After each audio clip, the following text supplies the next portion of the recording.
For the real meaning of life, EMC Healthcare is ready to guard and maintain your health.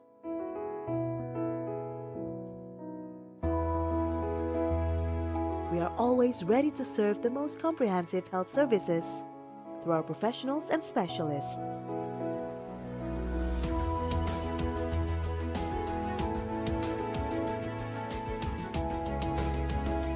EMC Healthcare is committed to serve with the best services by prioritizing empathy and integrity.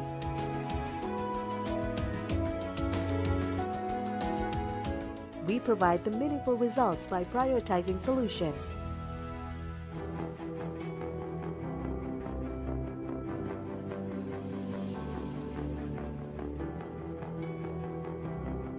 And we're always innovating through our best health experts and paramedics.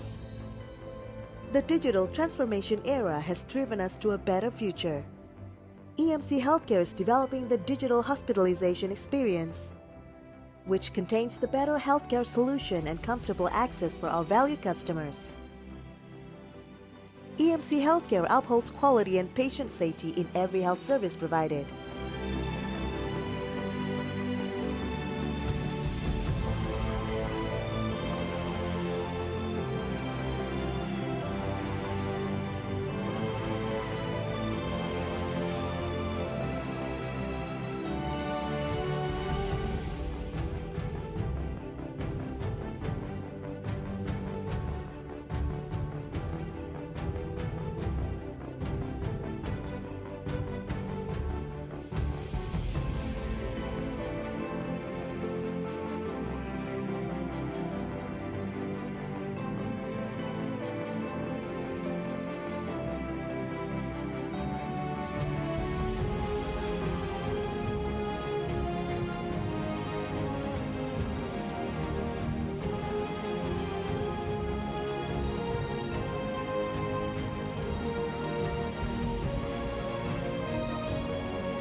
With more than 1,400 bed capacity and 761 specialists, you don't have to go to other countries in order to get international standard medical care.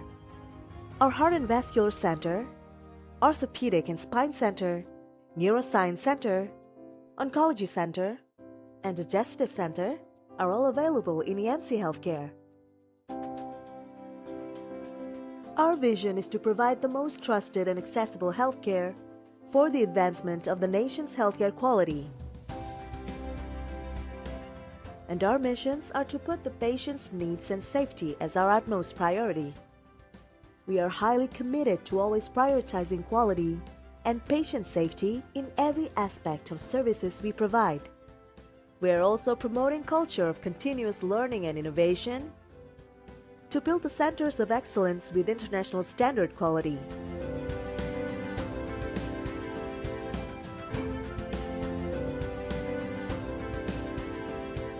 Trust our valued health with the experts. Let the EMC Healthcare experts take care of your concerns and health because EMC is here to care with passion.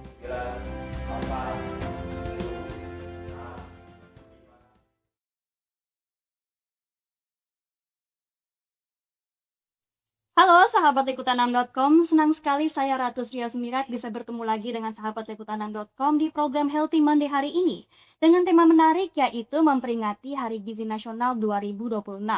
Penuhi gizi seimbang untuk Indonesia Emas. Nah, sahabat Likutanam.com, Hari Gizi Nasional ini tuh bukan sekedar peringatan, tapi juga momentum penting bagi kita semua untuk kembali mengingat bahwa gizi yang seimbang adalah fondasi utama menuju generasi Indonesia emas yang sehat, cerdas, dan berdaya saing di masa depan.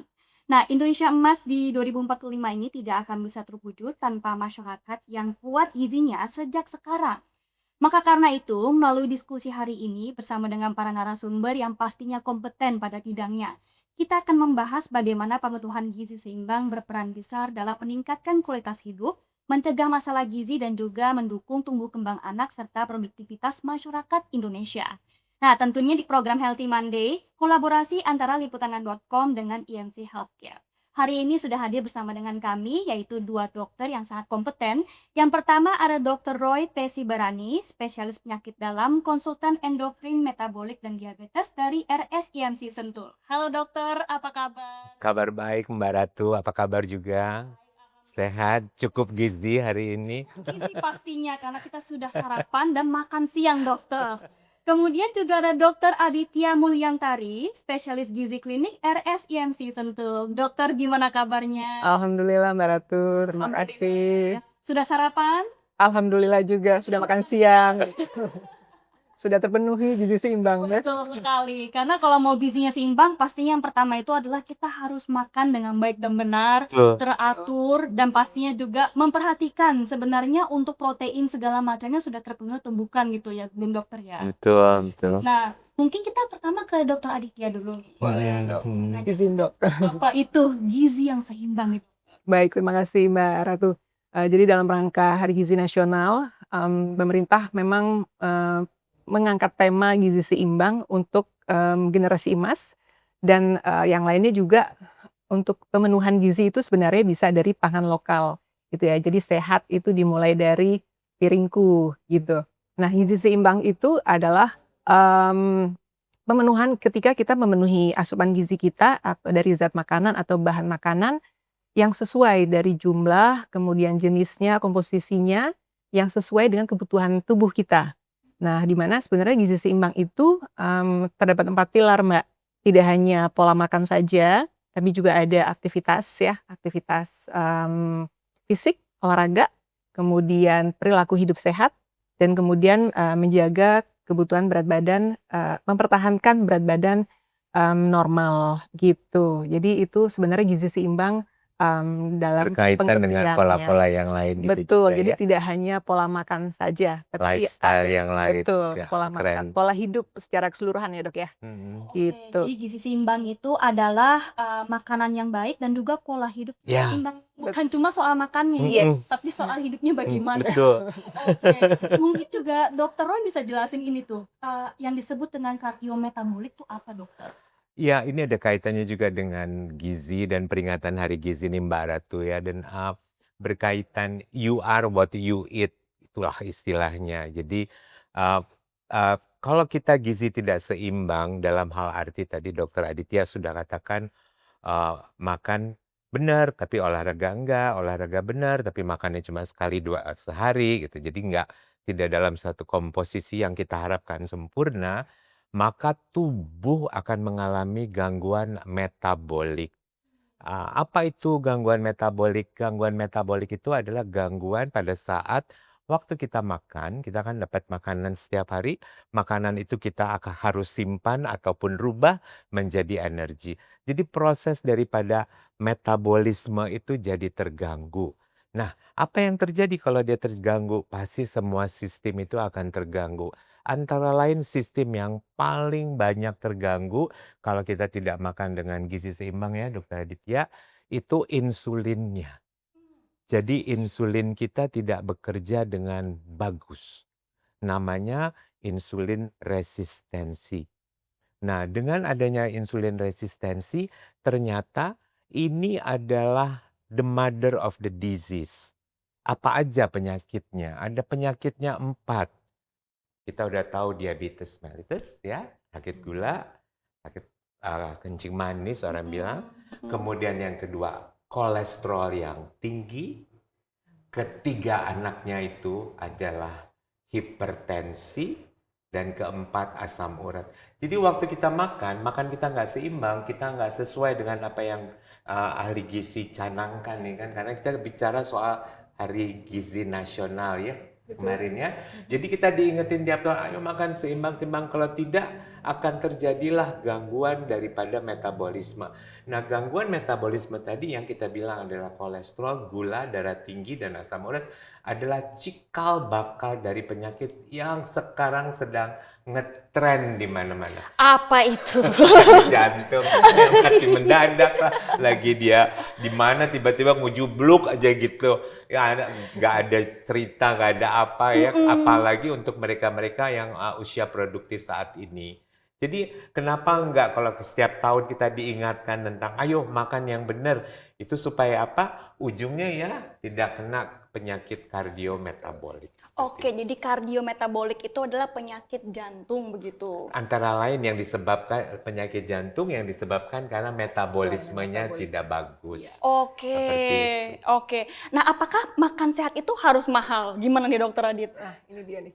Jadi pas sekali ya tema yang sekarang itu dengan dapat dipenuhi dari pangan lokal.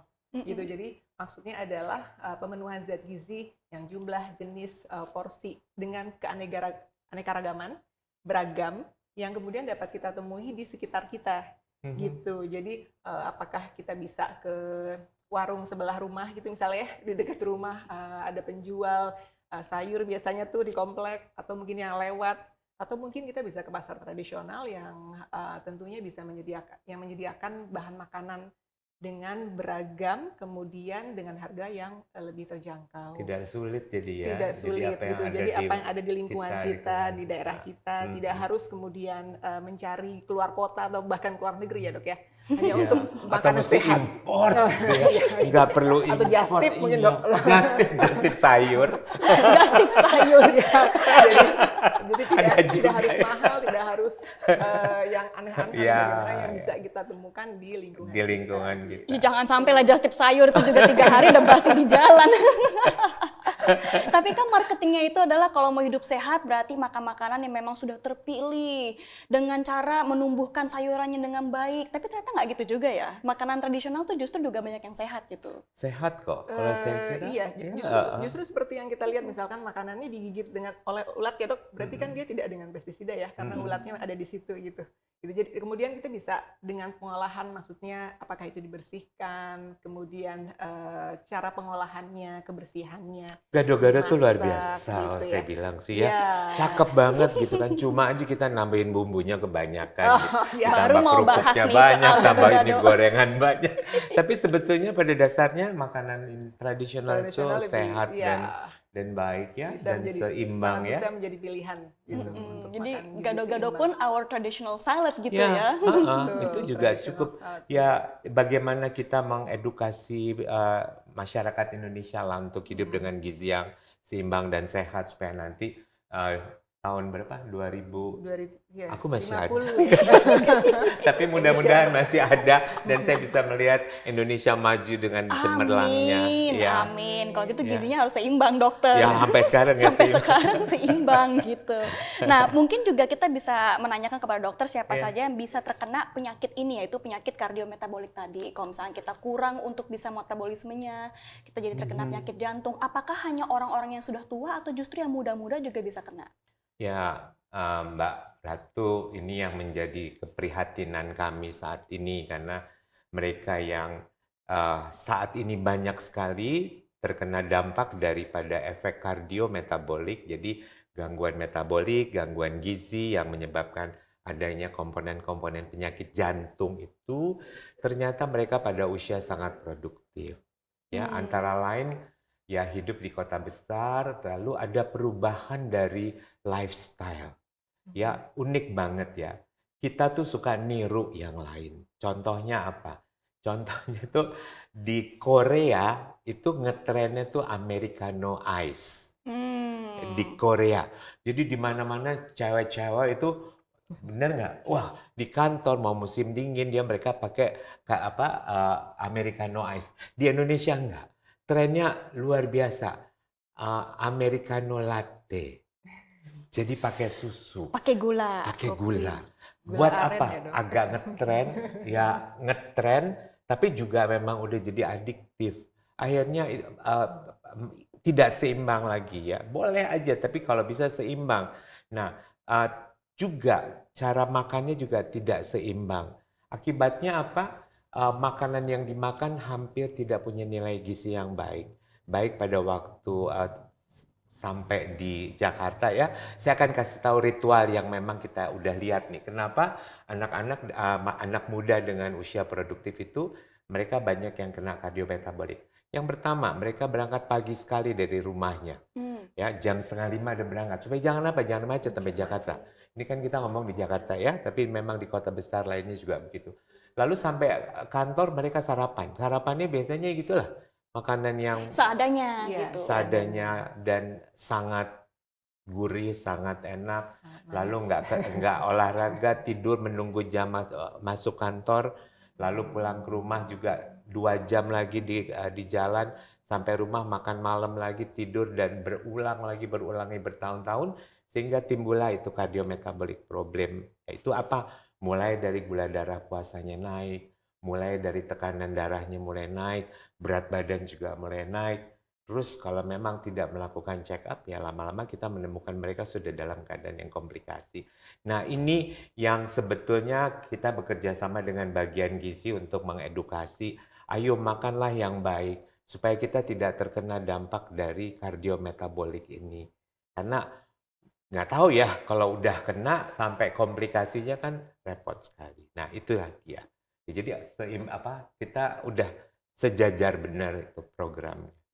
Harus benar-benar kita memperhatikan ya bagaimana pola hidup kita, karena kalau enggak nanti malah kena penyakit seperti itu di usia muda, usia Iya. produktif. Siapa yang sangka kan kalau misalkan kita masih umur segitu bisa sesakit itu gitu. Banyak yang nggak menyangka sama sekali. Nah, jadi berapa takaran porsi yang ideal dalam sehari kalau kita mau makan gitu, dokter? Oke, untuk masalah takaran ini sifatnya kan personal ya.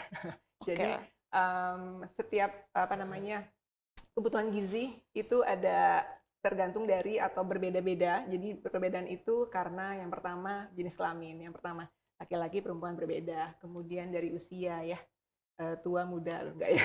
Yang ngomong tua dong. Jangan begitu dong, tua, muda. Sensitif Dari bayi. ini.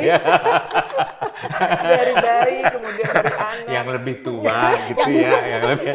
Dari bayi, dari anak, kemudian remaja, kemudian dewasa, kemudian naik lagi dewasa, lansia dan sebagainya itu berbeda-beda gitu. Kemudian belum lagi aktivitas, jadi orang yang sering berolahraga atau orang yang jarang berolahraga, jadi ataupun aktivitas pekerjaannya, apakah dia dokter yang lebih banyak duduk atau dia dokter yang lebih banyak berjalan-jalan, operasi dan sebagainya, itu juga berbeda. Nah, itu yang membedakan takaran porsi masing-masing individu gitu. Nah, kemudian begitu juga dengan yang tadi anak dan dewasa. Jadi mungkin dari jumlah kalorinya bisa saja sama, Mbak, tapi komposisinya berbeda. Apakah dia Gitu. lebih banyak serat atau Betul. lebih banyak? Jadi untuk anak-anak misalkan kita nggak bisa memberikan protein yang tinggi seperti dewasa. Walaupun sama-sama misalkan sama-sama 1.500 gitulah ya, misalkan kalorinya. Untuk anak 10 tahun mungkin bisa saja dia dapat 1.500 kalori, tapi karbohidratnya lebih banyak dengan proteinnya lebih sedikit gitu ya. Nah, dibandingkan dengan dewasa yang proteinnya lebih tinggi, karbohidratnya lebih dipersempit lagi, lebih banyak serat gitu. Jadi kebutuhan takaran porsi masing-masing individu itu berbeda sesuai dengan kebutuhannya. Oke. Gitu. Jadi antara saya, kemudian dengan Dr. Roy, juga Dr. Adit, itu pasti memiliki kebutuhan berbeda-beda Betul sekali. Tergantung dari aktivitasnya. Tapi ada yang dan sama. sebagainya. Apa tuh yang sama tuh? Mbak Ratu ya. Ini penelitian di The Cardiology tahun 2021. Mereka meneliti selama 30 tahun, mengikuti selama 30 tahun. Kemudian mereka melihat dan memantaunya pada 2 juta manusia. Populasinya dia 2 juta. Lalu ada satu hal yang sama untuk gizi ini. Yang mereka sebut dengan the longevity prescription, resep untuk umur panjang. Apa itu?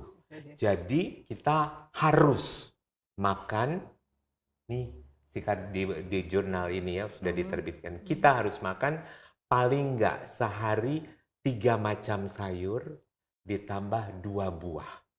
any kind Iya. of fruits. Itu namanya the longevity prescription. Jadi resep kalau mau umur panjang karena mereka melihat dibandingkan dengan mereka yang tidak melakukan ini, ternyata mereka berhasil menurunkan kematian karena penyakit jantung 12%.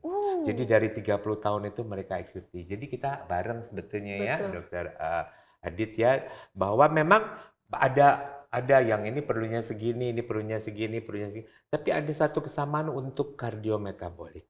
Makanlah sayur 3 macam setiap hari. Mbak Ratu makan sayur apa hari ini? Jangan gitu dong dokter. Ketahuan jadi jarang makan sayur. Iya, iya betul. Makanya kita mesti ajarin ya kayaknya ya. 3 macam sayur dan 2 buah. Oke, Iya. diingat ya.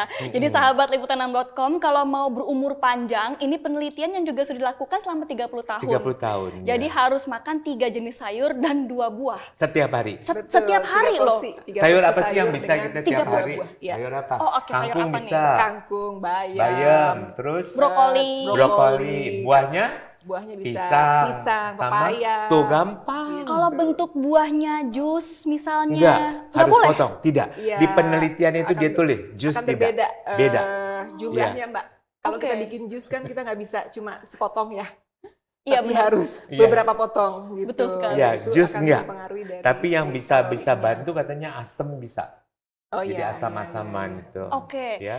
Jadi kalau misalkan sayurnya, oke lah, dibilang 3 jenis sayur tuh porsinya seberapa banyak? Apakah hanya dalam satu porsi kita taruh 3 jenis sayur itu, atau berbeda-beda setiap kali kita makan? Iya, porsi makan ini porsi. Porsi makan kecil, Mbak. Oke, Iya, kecil. jadi sebenarnya kita tuh makannya kan kalau kita membagi biasanya 5 kali ya dok ya. Jadi dari pagi. Nah pagi itu lengkap. Jadi dalam piringku kan sehat dimulai dari piringku. Nah dalam satu piring itu terdiri dari ada karbohidratnya, ada proteinnya dan sayur dan buahnya ini memenuhi setengah dari si piring itu. Gitu. Nah kita bisa meletakkan si sayur itu dimakan pagi, makan siang dan makan malam. 3 ya. Betul. Beda. Jadi 3 porsi. Sayur apa? Bisa Kol. sayur. Boleh. Iya, boleh. Bayam. Bayam, boleh Malamnya kangkung. yang gampang malamnya itu brokoli tinggal cemplungin di Iya, air. pakai garam ya dok. Dapat. Ya, tinggal dicocol pakai sambal loh. Loh, ada sambal lagi. Kemudian yang kedua untuk buah kita letakkan di snack time-nya Mbak. Jadi Oh, antara pagi oke. dan siang ada snack, antara siang dan malam ada snack gitu. Jadi memang kita makan tuh 3 kali besar, 2 kali snack. Itu yang Jadi bukan mustahil ya Dokter Aditya ya kalau kita bisa 3 sayur setiap hari betul. dengan 2 buah. Bukan sesuatu yang mustahil. Betul Jadi sekali. never consider cilok as snacking gitu ya. Ciki as snacking, jangan. Enggak, Snacking tuh lah. buah. Biar panjang umurnya ya. Iya, betul sekali dokter. Jadi oke nih, jadi kalau misalkan tanda-tanda awal diabetes nih yang sering kita nggak sadari itu seperti apa nih dokter Roy? Iya, nanti kalau udah makan yang nggak benar, terus kan gula mulai naik nih ya, Mbak Ratu ya. Sayangnya adalah bahwa diabetes itu the silent killer. Dia nggak ngomong-ngomong kayak kita nih. Gula lu udah naik loh gitu, belum. Cuma memang kita perlu curiga untuk beberapa hal yang namanya faktor resiko. Faktor risiko pertama nih untuk teman-teman kita di Jakarta atau kota besar adalah sedentary lifestyle. Hidup tuh nggak Duduk. pernah bergerak, duduk aja. Di kantor terus, lihat laptop, operator TV duduk aja, enggak ya? Diri, mau biar olahraga. Jalan-jalan juga di situ. Ini kameramennya diri semua. Jalan-jalan semuanya. Lalu teman-teman yang di kantor-kantor besar itu memang mereka tuh harus diajari bahwa janganlah sedentary lifestyle karena itu resiko untuk gula darah kita mulai naik. Kemudian ada keluarga yang terkena diabetes ataupun kita berat badannya ya tidak sesuai dengan orang bilang adalah normal ya. Saya tidak bilang gemuk, saya tidak akan ngomongin tentang gemuk, tapi berat badannya masih di atas yang rata-rata normal. Nah, kemudian disitulah kalau kita punya risiko seperti itu, kita mulai periksa gula darah kita sebelum makan dan 2 jam sudah makan. Karena hanya itu cara satu-satunya. Karena kalau udah ada gejala, itu kita terlambat 13 tahun. Ya udah ada gejala apa yang suka dibilang tuh berat badan turun, mau makan dulu ya, Yes. Lapar banyak terus. makan, Terus. banyak minum, banyak kencing, itu tuh udah terlambat. Jadi caranya adalah kita mengenal faktor risiko untuk lebih tahu lebih awal. Saya jadi takut sebenarnya karena Keluarga ya. enggak, karena saya tuh cenderung banyak makan, suka minum, dan sering ke toilet. Kau mesti ke rumahnya tuh. Bagaimana ini nih? Tidak naik, tidak turun. Diedukasi. Nggak apa-apa kok, tapi kan gerak ya, Kan olahraga kalau ya. untuk dari berat badan mungkin masih belum ya dokter ya. Belum. Ya. Tapi kalau dari kebiasaan, apakah mungkin gitu orang yang tidak berat badannya over gitu dokter, Mm-mm. dia juga terkena diabetes? Bisa, apalagi kalau genetik di keluarganya besar sekali. Ya, nggak perlu harus gemuk sekali, apalagi di Indonesia. Pankreas kita di Indonesia, orang Indonesia itu pankreasnya katanya lemah. Jadi kalau kena satu benturan makanan terlalu banyak atau resistensi insulinnya, itu cepat sekali jadi diabetes. Itu karena genetik dari, Genetik. oh oke, genetik orang Indonesia memang pankreasnya lemah. Asia Oh terutama. Asia, Asia. pankreasnya lemah. Kita beda sama Eropa, kita beda sama Pasifik, kita beda sama orang Afrika. Memang kita badannya aja paling kecil. Orang Asia kawin sama orang hitam kan kelihatan hitamnya ya, Asianya nggak kelihatan. Kawin sama orang bule, bulenya yang kelihatan. Nggak keluar Orang itu. Asia memang begitu ya, kita ya. Emang badannya kecil. Badannya gitu. kecil, tapi otaknya hebat. Oke. Harus optimis ya, Dok. Harus Kalau harus optimis kalau juara Olimpiade Asia Asia. gitu. Olimpiade yang ini yang ngitung. Jadi kalau udah hubungan pola makan dengan penyakit kardiometabolik itu memang sangat bererat ya. Iya. Gitu. Iya. Kita memang harus merhatiin yang namanya makanan kita apakah tercukupi untuk sayurnya, tercukupi untuk seratnya. Nah, kalau ngomongin soal serat nih dokter, kan banyak yang bilang bahwa ya boleh aja kalian makan tapi kalau nggak ada serat sama aja bohong. Serat itu sebenarnya apa gitu? Ya, baik. Jadi serat itu kan sebenarnya ada dua ya. Kalau dari ilmu gizi itu ada serat larut dan serat tidak larut. Serat larut itu yang akan lebih berperan pada penyakit diabetes, di mana dia bisa membantu tuh menurunkan resistensi insulin. Kemudian secara biomolekular, kemudian untuk serat tidak larut itu mungkin yang lebih dikenal hubungannya dengan mohon maaf, buang air besar ya. Jadi dia menambah volume dari si usus besar untuk menambah volume feses di usus besar, jadi untuk keluar jadi lebih mudah. Nah, kemudian serat tidak larut itu juga mengandung mungkin yang sekarang terkenal ya Dok, K2.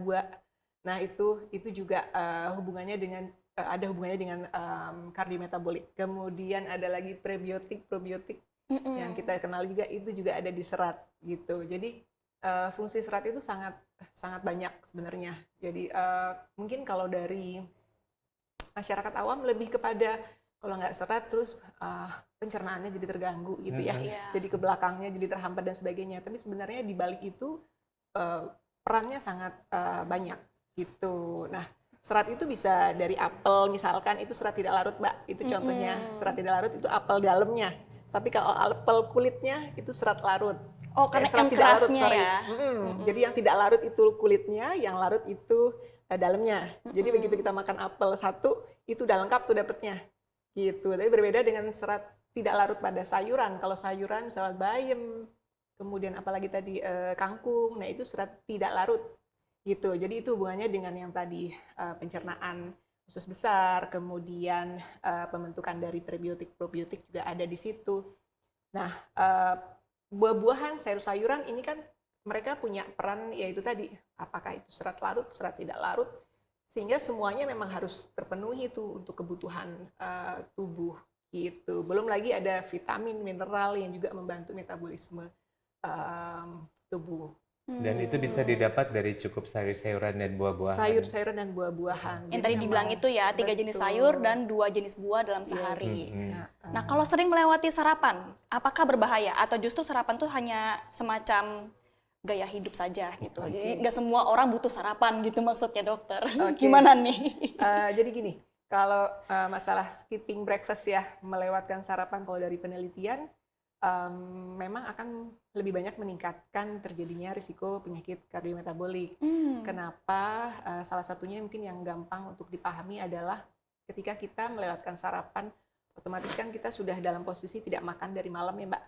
Misalkan dari jam 7 atau jam 8 malam terakhir makan, kemudian kita puasa tuh sampai besok paginya, sampai kemudian melewatkan sarapan, pakai itu karena sibuk atau memang tidak sempat atau dan sebagainya, akhirnya kita makannya jam 12 misalkan. Berarti kan posisi tubuh kita tuh lapar gitu ya.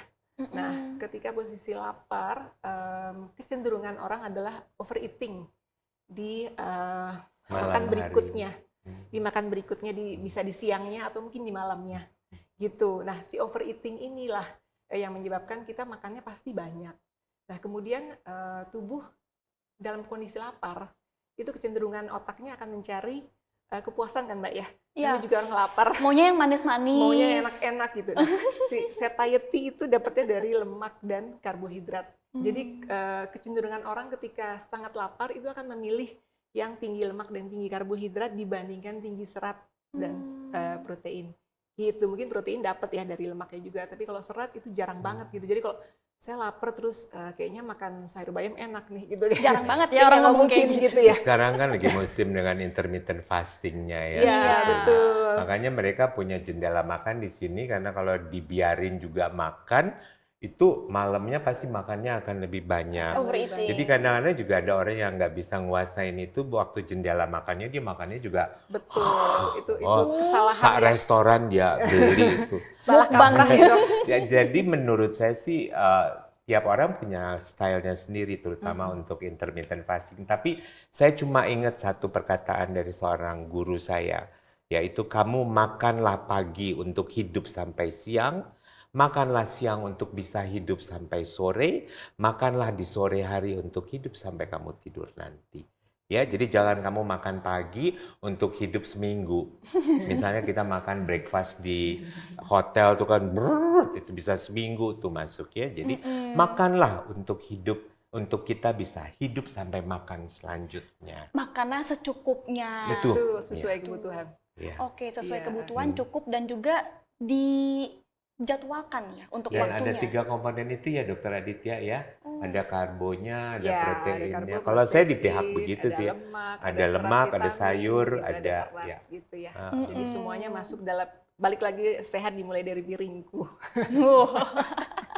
Nah, soal memperingati Hari Gizi Nasional nih, pada usia berapa gizi seseorang tuh harus benar-benar diperhatikan gitu?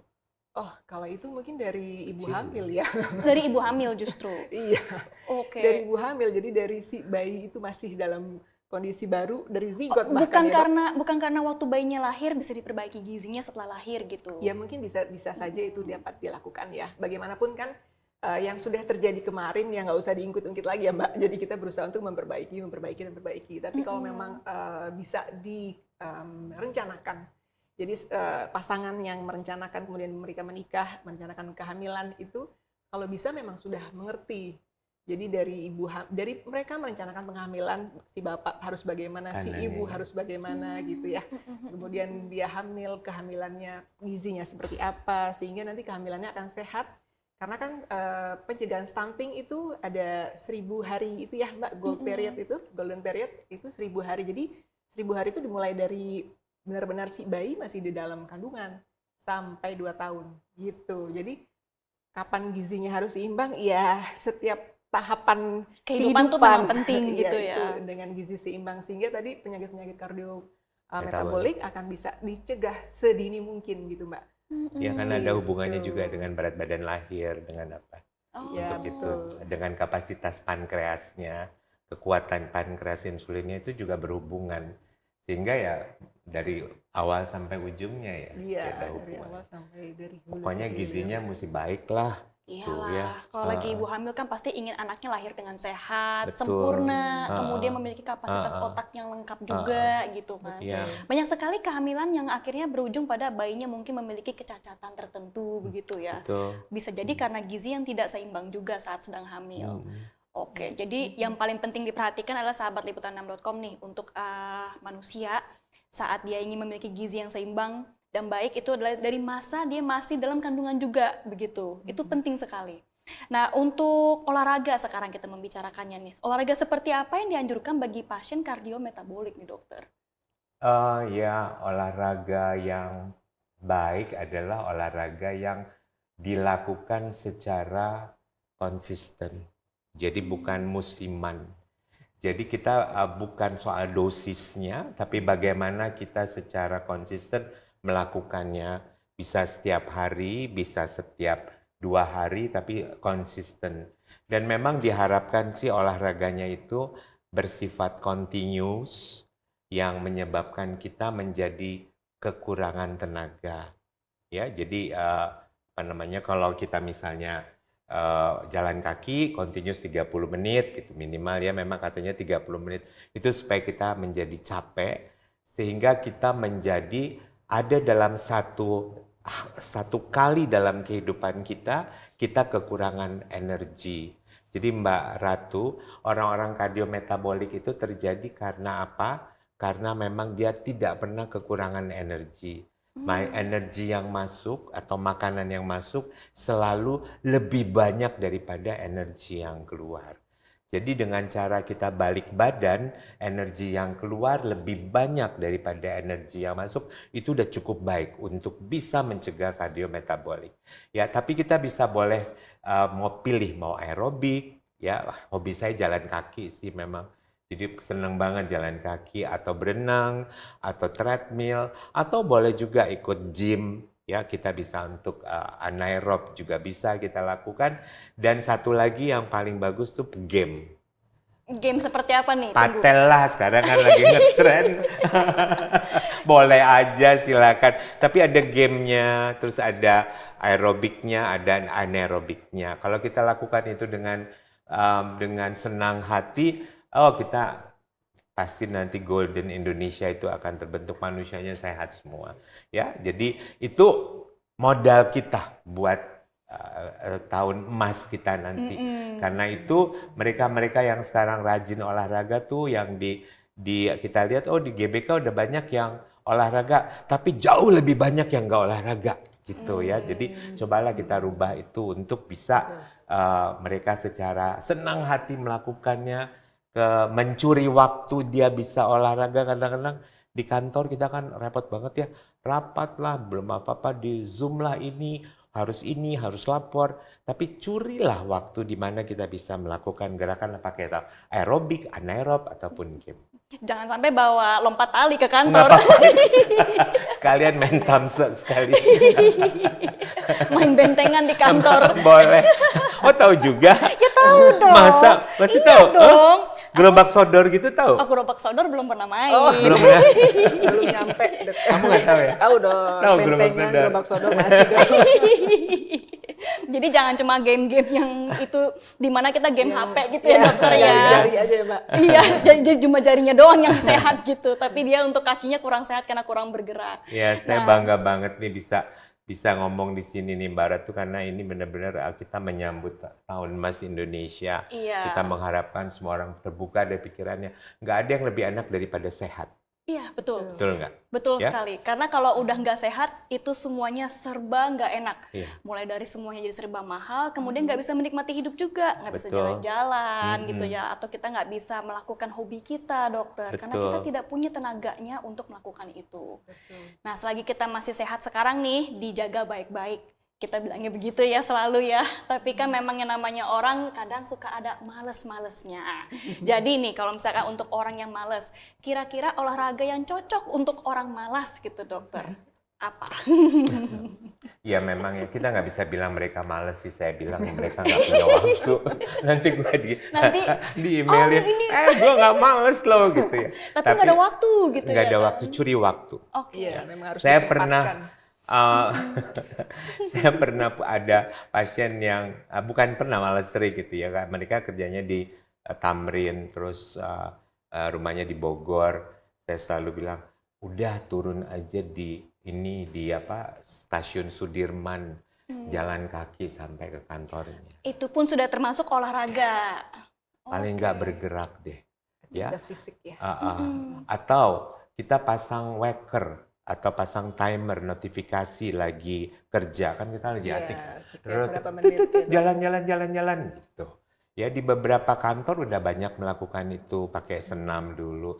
Tapi maunya ini benar-benar the personality of Indonesian people gitu loh. Untuk gua mau sehat, gua mau bergerak, gua mau untuk tetap hidup terus sampai tua, sampai sehat. Iya seperti dong, itu. pasti pengen Ya. melihat yang namanya perkembangan dunia. Curi waktu. Jadi juga ada nih waktu yang saya suruh minta pasien bisa mencuri. Kamu kalau sampai rumah, dia bilang, kamu jangan masuk rumah dulu. Iya, betul. Ya, itu barang itu tas-tas kantor taruh di mobil. Kalau dia naik kendaraan umum taruh di kamar tamu. Berat, udah gitu kita jalan kaki 30 menit keliling. Jadi bagaimana caranya kita mencuri itu? Karena kalau kita udah di sofa kayak gini, tangannya mulai jalan-jalan gini kan ke handphone, terus udah kepo-kepoan gitu. Udah deh, kalah pasti. Jadi jangan mau kalah. Jangan duduk dulu, jalan kaki dulu, keliling kompleks 20 menit. Hanya itu yang bisa menolong kita. Berarti yang harus diubah tuh mindsetnya ya dokter ya. Betul. Mindsetnya bagaimana dia mau mindsetnya. mencuri waktu tersebut. Iya. Menyediakannya. Nah, Hmm. tapi Menyediakan waktu. ada juga nih, orang kan kalau kebanyakan kerja di kantor mengalami stres. Kemudian kalau dia stres pengennya bersantai. Nah, ngomongin soal stres ini juga bisa memicu penyakit nggak dokter? Iya Meskipun dong. dia olahraga, meskipun dia makan sehat, tapi dia stres luar biasa karena dia perjalanannya panjang mungkin atau banyak beban saat lagi di kantor. Gimana tuh bisa memicu? Baik. Kameranya mana sih biar gue Nah, nih kameranya di sebelah sini Di dokter. sini ya. Sini sama sini. Soalnya ini serius banget ya. Jadi stres itu akan menyebabkan peningkatan daripada hormon kortisol, Mbak Ratu. Apa itu hormon kortisol? Hormon kortisol itu adalah hormon yang membuat kita menjadi awas, terjaga. Ya, kita bisa siap gitu ya. Zaman dulu banget kita kalau mau cari makan ngapain? Kejar-kejar berburu. ayam ya. Iya. Ketemu ular, ketemu beruang, ketemu singa, up gitu. Kita mesti siap siaga. Jadi kita diberikanlah kortisol itu sehingga kalau itu keluar, kalau hormon kortisol itu keluar, kita bisa dua. Kita bisa ngelawan atau kabur, fight or flight. Nah, dengan adanya keluarnya kortisol itu, dia akan menekan insulin. Padahal insulin diperlukan untuk mengurangi gula. Tapi di sini dia perlu gula. Kenapa? Buat kabur atau buat berantem. Nah sekarang itu yang kita temuin bukannya harimau. Tapi manusia berbentuk harimau. Tidak ketemu ular, tapi manusia berbentuk ular yang ada di kantor kita. Waduh. Jadi stresnya itu tuh berterus, berlanjut-lanjut. Jadi kortisolnya nggak pernah turun. Akibatnya apa? Gulanya naik. Kalau gulanya naik, mulai deh. Begitu dia naik terus nggak pernah. Obatnya apa? Bakar. Jadi kalori yang diberikan oleh kortisol itu kita bakar. Kalau dibilang dengan olahraga belum cukup, itu bakar sampai yang namanya endorfin kita keluar karena kita kecapean. Jadi kalau kita olahraga dengan baik, sambil ngomong sialan lu brengsek gitu. Marah-marahin musuh kita di kantor gitu ya. Nonjokin foto musuh gitu. Pukul-pukul aja. Nah habis itu terus capek, itu endorfinnya keluar. Dopaminnya akan keluar. Di situ dia mulai akan turun lagi. Jadi jangan putus asa teman-teman. Kalau bilang gue udah olahraga, gue udah begini, udah gini. Jangan putus asa. Belum sampai ke titik itu. Belum sampai ke titik capek itu. Iya, ke titik capek. Karena banyak yang bilang juga dokter, ini saya udah olahraga, makan saya udah benar, tapi saya masih stres di kantor dan itu membuat saya depresi, membuat saya jadi, ya tetap aja dia merasa deg-degan terus gitu. Iya. Dan olahraga yang paling bagus menurut saya berenang. Berenang. Iya. Kenapa tuh? Banyak saya ajarin karena relax kan, air ya. Air, Terus air, ya, betul. kemudian ada banyak bening-bening kiri kanan gitu kan. Jadi Bisa aja. atau tambah stres. Jangan kayak gitu nih. Enggak, tapi karena capek ya, capeknya itu energinya dikeluarkan banyak sekali. Jadi habis berenang, buk, terus langsung pulang. Iya, kalau berenang kan nggak berasa ya dok, karena di air, jadi berat badan pun kan nggak ada tuh. Iya. Jadi Kita seolah-olah kurang terus, banget ya kalau iya. apanya, Oh, terutama berat juga- badannya berkurang jadinya. Nggak merasakan keringetan juga yang pasti ya, karena kita kan di dalam air.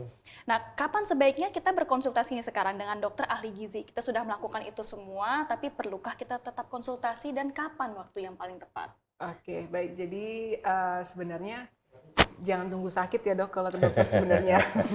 Apalagi dokter gizi. Jadi kalau dokter gizi itu kan sebenarnya perannya di depan sebagai pencegahan, di tengah dia membantu dalam terapi, kemudian di belakang dia membantu supaya apabila terjadi penurunan fungsi dan sebagainya tidak bertambah parah gitu ya. Nah untuk teman-teman yang ingin berkonsultasi tuh kapan sebenarnya. Jadi ketika teman-teman sebenarnya ingin mengetahui pola makan yang sesuai dengan tubuh. Ya mungkin seperti yang Mbak Ratu tadi katakan, saya udah olahraga, udah makan sehat, kenapa badannya gini-gini aja, misalkan begitu ya. Gitu yang banyak sekali yang saya temui seperti itu gitu. Jadi salahnya di mana nih? Apakah dari jumlahnya kah, apa dari komposisinya kah, apakah kapan makannya kah gitu ya. Nah itu secara personal pastinya, karena kan yang kita temukan di apakah itu media sosial atau dari buku misalkan, itu kan bersifat umum ya Mbak. Jadi tidak personal dirinya gimana nih gitu. Padahal setiap orang juga punya style yang beda, masalah yang berbeda gitu. Nah itu yang kemudian bisa dikonsultasikan ke kita, ke dokter gizi. Nah, kalau soal program diet kekinian nih, seperti diet intermittent fasting yang tadi juga dokter sudah sebutkan, itu aman nggak untuk pasien yang mengalami kardiometabolik tersebut? Kalau untuk saya tidak terlalu setuju gitu, Oke. karena tiap orang kan beda, dan juga studinya udah ada sih, laporan studi tentang intermittent fasting ini.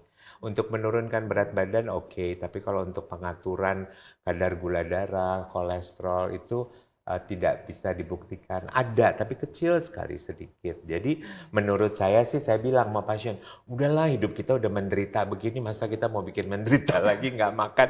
Pagi-pagi kita ngeliat orang makan sarapan enak banget, terus kita mesti ngiler-ngiler gitu, udah nggak usah deh gitu. Jadi makanlah yang seperti saya tadi bilang, makanlah pagi yang cukup untuk hidup sampai siang, makan siang cukup untuk hidup sampai sore atau malam hari.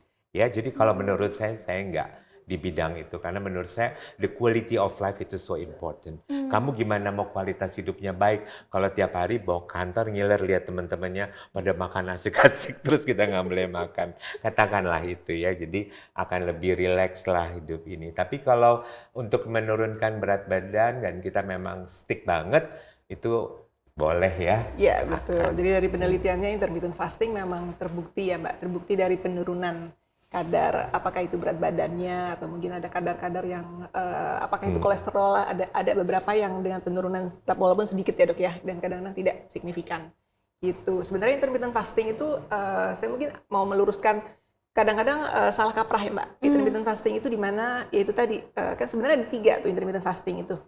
Jadi alternate day, jadi hari ini makan, besok tidak, hari makan. Jadi seperti puasa Daud kalau kita di Islam. Gitu. Jadi hari ini puasa, hari ini besok makan, puasa lagi, besok makan, itu termasuk intermittent fasting. Jadi intermittent fasting itu lebih ke kalori dalam satu pekan sebenarnya, bukan per harinya. Gitu. Nah, yang kedua ada yang 5-2. 5-2 tuh 2 hari puasa, 5 hari makan. Itu kalau di Islam juga ada Senin Kemis ya Mbak? Iya, Senin Kamis, Ya, betul. itu juga sebenarnya tercapai intermittent fasting. Nah, yang paling sering orang bilang intermittent fasting itu yang puasa restriktif. Jadi seolah-olah intermittent fasting itu hanya restriktif saja, karena mungkin penelitiannya lebih banyak di situ.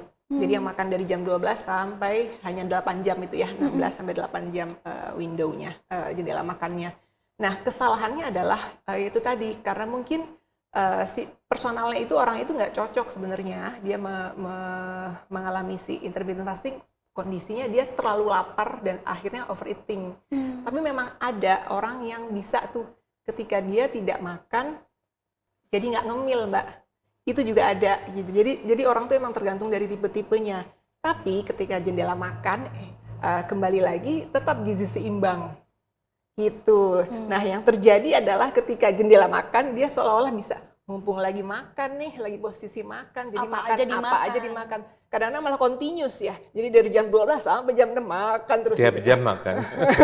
Tiap jam makan. Mentang-mentang lagi, wah ini masanya nih untuk lagi makan. masanya. Nah itu yang salah gitu loh. Oke. Jadi ada salah kaprah di situ gitu.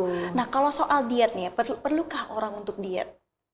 Diet itu sebenarnya pola makan seimbang ya Dok. Iya, Diet itu pola makan. artinya pola makan Gitu. seimbang. Jadi bukan diet penurunan berat badan, itu diet bukan. Nah, karena banyak yang ngira diet itu cuma untuk menurunkan berat badan ya. Betul. Sebenarnya enggak. Jadi diet itu pola makan sehat, itu diet. Jadi itu penting. Pola makan, betul. Tapi saya kira ini kan bicara tentang the thrifty gene. Jadi zaman dulu itu kan makanan kurang. Jadi kita dibikin gene-nya itu untuk kelaparan. Tapi begitu sekarang makanan banyak, thrifty gene-nya itu udah berubah. Akhirnya orang pengen makan banyak terus. Ya kan, kalau sekarang ketemu kan paling, "Ih kok lu gemukan?" gitu, bukannya, apa kabar?" gitu, kok lu gemukan?" selalu gitu. Ya iyalah gua kan nambah tua gitu ya. Jadi, itu memang, kita kita lihat deh, itulah sebabnya kenapa orang yang memang penyakit metabolik, kardiometabolik itu akan mengancam karena ya itu tadi ya, pola makan yang menjadi tidak seimbang tadi ya, di awal itu. Ya. Seru banget nih omongan kita hari ini, banyak banget ketawanya pertama. Karena banyak sekali contoh-contoh lucu dari dokter juga, kemudian juga baru sadar ya bahwa saya sendiri juga ternyata belum hidup sesehat itu, jadi sadar. Mungkin ada closing statement nih dari masing-masing, mungkin dari Dokter Roy terlebih dahulu atau dari Dokter Adit? Kalau dari saya sesuai dengan tema Hari Gizi Nasional ke-66, mari kita penuhi, piring kita. Jadi piring hari sehat sehat itu dimulai dari piringku, dimulai dari bangun tidur sudah dengan, makanan yang sehat yang dapat menunjang aktivitas kita sehingga dapat, produktif dan dapat menciptakan, generasi, emas yang berkualitas. Itu aja, Mbak. Baik, terima kasih banyak dokter, closing statement-nya sangat bagus. Sekarang dari Dokter Roy sendiri closing 3 huruf, apa tuh? kita pasti bisa. Bisa, benar. Kita pasti bisa, begitu ya. Baik, kalau begitu, thank you so much nih dari Dr. Roy P. Sibarani, spesialis penyakit dalam, konsultan endokrin, metabolik, dan diabetes RSIMC Sentul. Thank you so much for Sama-sama, sama-sama. You're very welcome. We are happy here ya. Yes. We're very happy. Kemudian juga kepada Dr. Aditya Mulyantari, spesialis gizi klinik RSIMC Sentul. Thank you so much. Makasih banyak, Mbak. Terima kasih banyak. Baik, kalau begitu. Nah, sahabat liputan.com, itu dia tadi perbincangan kita bersama dengan dua dokter hebat hari ini. Kita membicarakan mengenai bagaimana memperingati Hari Gizi Nasional dan menjaga gizi kita sebagai manusia agar bisa memiliki hidup yang berkualitas, produktif, dan panjang. Kalau begitu, saya Ratu Sri Asmiat pamit undur diri, and thank you for watching live Healthy Monday, kolaborasi antara RSGMC Healthcare dan juga liputan.com. See you again!